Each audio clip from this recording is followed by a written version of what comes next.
Mr. Speaker, I am a fighter and not a quitter. I am resigning as leader. I mean, that is awesome. Come on. Great job by the recount there.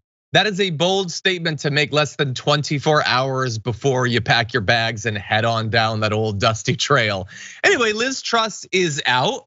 I would love to say that it was nice knowing you, but I barely know anything about you, and what I do know is not nice. So goodbye. She resigned after just 6 weeks in office as Prime Minister of Britain. She had been in power for 45 days, which is several Scaramucci's. So it's not the most embarrassing thing to happen politically in the past few years, but it does make her the shortest serving prime minister in Britain's history. In particular, she got off on really the wrong foot, launching what they referred to as Trustenomics, this absolutely massive, like historic tax cut for the wealthiest people in Britain. It was a period of politics over there that felt very much like American politics over the past couple of decades. And she's now gone. They announced that they were going to be reversing that. We'll see what ends up happening. But now they need a new leader of the Conservative Party. They'll get a new prime minister as well, and that's going to happen over the next week. We don't know exactly who it's going to be. A lot of names have been thrown around, and I'm probably not familiar with any of them, except that there's the possibility that Boris Johnson could potentially step back up. That seems ridiculous, so why not? A.B., what do you think?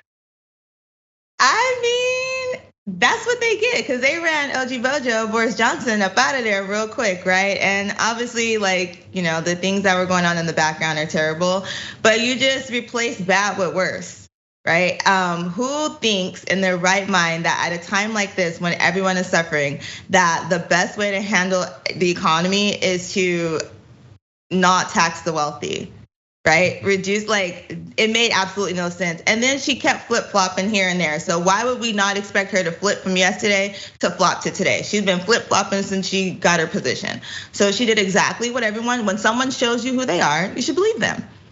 And so we should believe that she's a flip-flopper.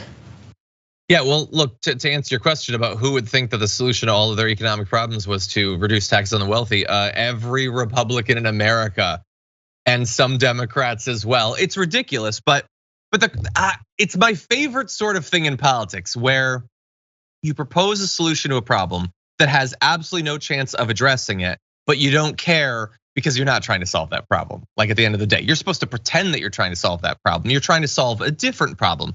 Liz Truss was not trying to solve Britain's economic problems by lowering taxes on the wealthy. She was trying to solve the problem of taxes being too high in the views of the wealthy. Like they don't like being taxed, and they'd love for it to stop. And so to bring this back to America very briefly, I don't know what the state of the American economy is going to be in late 2023, early 2024. But I do know that whether the economy is booming or whether we're in a recession, whoever runs on the Republican side for president is going to be proposing tax cuts for the wealthy as a solution to the problem, or something we can afford to do because the economy is doing well. I don't know what the justification is going to be, but that's definitely what's going to be on offer. Really fast though, I just want to provide a little bit of, credit to the Daily Star, which there was this op-ed about Liz Truss when she first got into power, predicting that she would not outlast a wet head of lettuce. And so they decided to do a tracker. They got a head of lettuce, I think it was 62p, and they put it up there. It looks good, nice, crisp, green, great googly eyes. And indeed, the lettuce did outlast Liz Truss. I don't know if they were moistening it to keep it fresh, but it lasted. There was a little video, and you can watch it online. And I think it has some fast-paced music. It's very fun. Anyway, it looks just embarrassing. I have a feeling though, AB, that they're probably not gonna learn much from this. They might indeed totally backtrack on some of the economic proposals, but it's not like they no longer want those things. They're just gonna be scheming for how long do we have to wait, under what economic circumstances, that we can once again try to accomplish this mission, I think. So I think part of the issue though is they told her from jump when she even made the proposal, this isn't gonna work right now. So we probably shouldn't move like this, and she didn't listen, right? And then there was all this drama that happened in the background where it sounds like people who didn't necessarily agree with the policy were kind of forced to pretend like they agreed. So I think that's a whole nother issue as well. And of course, rich people don't want to be taxed, right? But it makes the most sense right now when you're trying to level out the economy. But their argument is like, well, if you tax us more, then we have to outsource our work, right? Then we can't give American people jobs, right? Or it's gonna cost us more. And it's like, that's not necessarily how this works. So if you don't even understand how the economy works, right? You probably shouldn't be in control of the finances around there. So that's like a part of the big issue. Like we got to figure something else out, but she was down bad from jump. Yeah, 100%.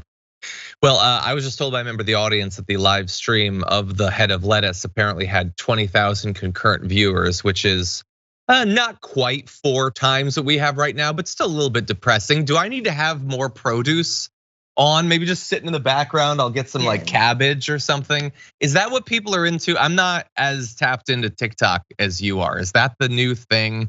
Anything that just keeps someone focused, right?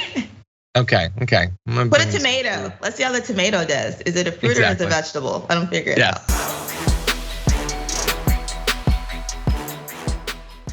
Check out the Damage Report podcast each day, wherever you get your podcasts, whether Pocket Casts or Stitcher or iTunes.